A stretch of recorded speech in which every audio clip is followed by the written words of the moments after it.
અકસ્માત મામલે નિવેદન ડીસીપી મંજીતા વણઝારાનું નિવેદન છે।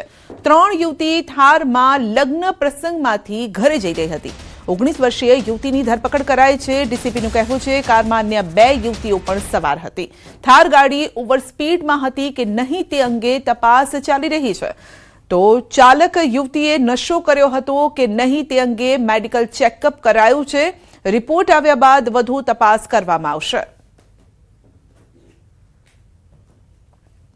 તો અટલાદરામાં થયેલા અકસ્માતના સીસીટીવી પણ સામે આવ્યા। થાર ચાલક યુવતીએ એક્ટિવા આવતો હોવા છતાં બ્રેક લગાવવાની તસદી પણ ન લીધી। યુટર્ન લઈ રહેલા એક્ટિવા ચાલકને થારની ટક્કર વાગતા એક્ટિવા ચાલક રોડ પર ઘસડાયો। કાર ઓવર સ્પીડમાં હોવાથી કાબુ ગુમાવતા અકસ્માત સર્જાયો હતો।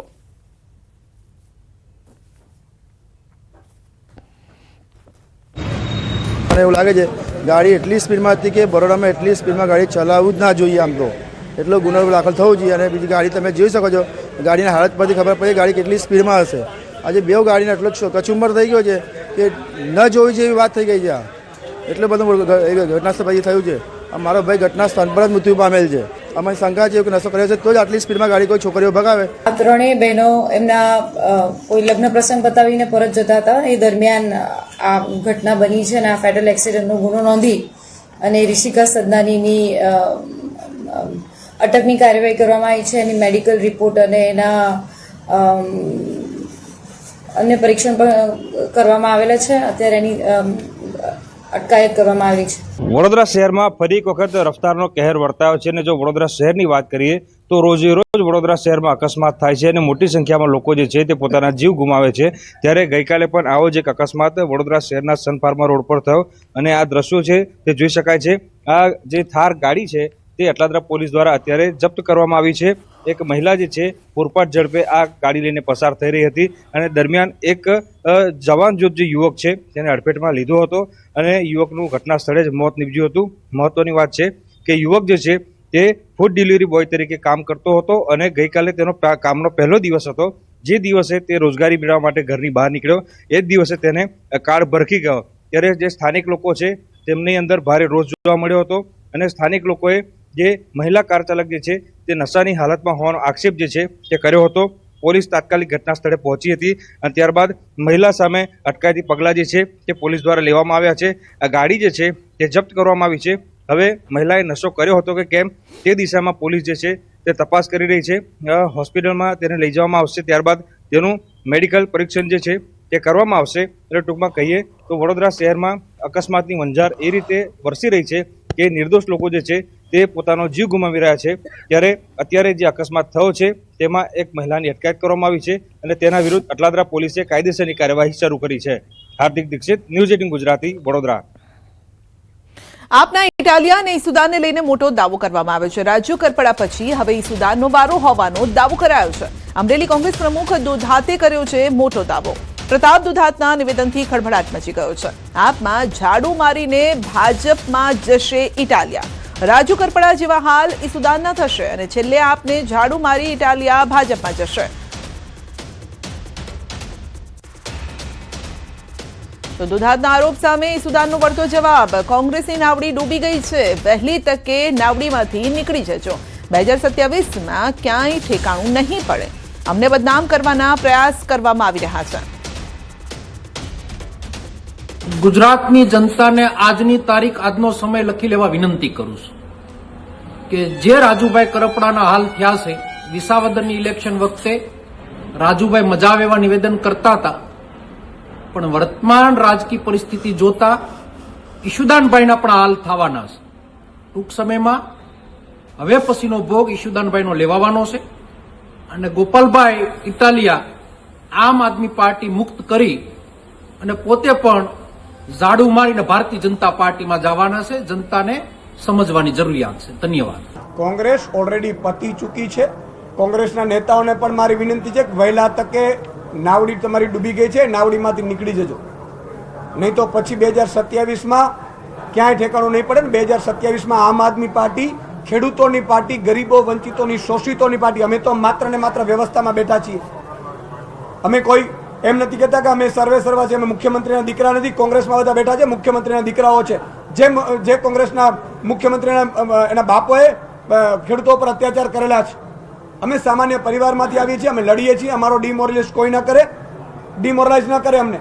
અમે લડીએ છીએ, મજબૂતાઈથી લડવાના છીએ. ખેડૂતો, ગરીબો, વંચિતો, શોષિતો માટે અવાજ ઉઠાવવાના છીએ. અને આમ આદમી પાર્ટીમાં જે લોકો છે એ સામાન્ય પરિવારમાંથી આવીએ છીએ, અમે સામાન્ય જ્ઞાતિમાંથી આવીએ છીએ, અમે સામાન્ય લોકોમાંથી, ખેડૂત પરિવારમાંથી આવીએ છીએ. એટલે અમને આ લોકો બદનામ કરવાની કોશિશ કરે છે. રોજ બયાનબાજી કરવાની જેને ટેવ હોય કે બાને ક્યાંક ટીવીમાં, પેપરમાં ચમકીએ, સોશિયલ મીડિયામાં ક્યાંક આવીએ, અને ભૂતકાળનો જે એમનો અનુભવ રહ્યો છે કે રોજ ટીવીમાં આવું, એ માટે કોઈ પણ બયાનબાજી કરે તેનો જવાબ આપવાનું હું માનું છું કે ઉચિત રહેતું નથી. નવસારીના વાંસામાં ભાજપના આદિવાસી સંમેલન પૂર્વે ભવ્ય રેલી યોજાઈ. આદિજાતિ મંત્રી નરેશ પટેલ, વલસાડના સાંસદ ધવલ પટેલે બિરસા મુંડાની પ્રતિમાને વંદન કરી રેલીમાં જોડાયા અને રેલીમાં આદિજાતિ મોરચાના અધ્યક્ષ ગણપત વસાવા, ગુજરાત ભાજપ ઉપપ્રમુખ અરવિંદ પટેલ પણ જોડાયા. રેલી બાદ ગાંધી મેદાનમાં આદિવાસી સંમેલન યોજાશે.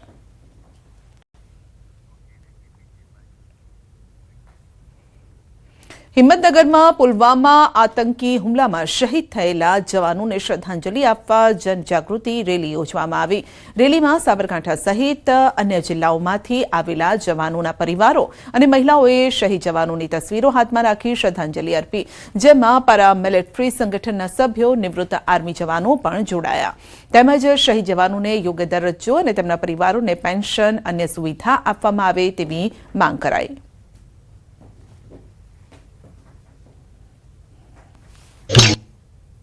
જે ઉદ્દેશ માગણી એ છે કે આપણા જવાનોનો શહીદનો દરજ્જો મળવો જોઈએ, પેરામિલિટરીના જવાનનો એમનો પણ એક્સપીનો દરજ્જો હોવો જોઈએ. એમના માટે ખાસ આ જેટલી બી વિધવા બહેનો છે એમના પેન્શનના સમસ્યા હોય, જવાન તો શહીદ થાય છે, નેતાઓ આવે છે, ભારત માતા કી જય, વીર શહીદ અમર રહો, પણ એમની વાસ્તવિક જે એમનો પ્રોબ્લેમ સમસ્યા દિલ્હી સુધી પેપર વર્ક કરું છું, એના માટે જો 16 કલ્યાણ બોર્ડ આર્મીના જવાનો માટે હોય તો પેરામિલિટરીના જવાનો માટે હોવું જોઈએ.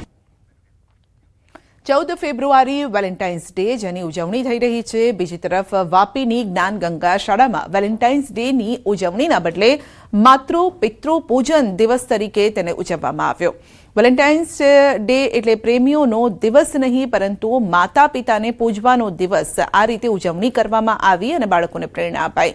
શાળા પરિસરમાં યોજાયેલા માતૃ પિતૃ પૂજન વિધિમાં શાળાના 1000થી વધુ બાળકો, તેમના માતા પિતા આ પૂજામાં જોડાયા, જ્યાં બાળકોએ પોતાના માતા પિતાની પૂજા આરતી કરી. અને શાળામાં છેલ્લા 13 વર્ષથી 14મી ફેબ્રુઆરીના દિવસે માતૃ પિતૃ પૂજન દિવસ તરીકે ઉજવવામાં આવે છે. અમારી શાળામાં માતા પિતાને બોલાવે છે, તેમની પૂજા કરે છે અને માતૃપિતૃ દિવસ દર વર્ષે મનાવે છે, એમના આશીર્વાદ લે છે. આજના બાળકો પાશ્ચાત્ય સંસ્કૃતિને સ્વીકારે છે, પણ આપણી ભારતીય સંસ્કૃતિ પ્રમાણે નાના બાળકોને આપણી સંસ્કૃતિ શું છે એ અમારી શાળા શીખવાડે છે. મ્યુનિકમાં યોજાયેલા સિક્યુરિટી કોન્ફરન્સમાં વિશ્વની 15 અગ્રણી ટેકનોલોજી કંપનીઓએ મળીને ટ્રસ્ટેડ ટેક અલાયન્સની સ્થાપના કરી. અને આ ગઠબંધનમાં આફ્રિકા, એશિયા, યુરોપ, ઉત્તર અમેરિકા સહિત 10 દેશોની કંપનીઓ સામેલ છે, જે સુરક્ષિત અને વિશ્વસનીય ટેકનોલોજી માટે સંયુક્ત રીતે કામ કરશે. કનેક્ટિવિટીથી લઈને ક્લાઉડ, આ સાથે સોફ્ટવેર, AI સુધી એક સામાન્ય સિદ્ધાંતો હેઠળ પારદર્શિતા, ડેટા સુરક્ષાને પ્રાથમિકતા આપવામાં આવશે. તમામ કંપનીઓએ વિશ્વસનીય વૈશ્વિક ટેકનોલોજી પ્રદાતા તરીકે વિકાસ, અમલીકરણ, સંચાલન માટે 5 સ્પષ્ટ સિદ્ધાંતો પર સહમતિ વ્યક્ત કરી. અલાયન્સનો હેતુ ટેકનોલોજી પ્રત્યેનો વિશ્વાસ વધારવાનો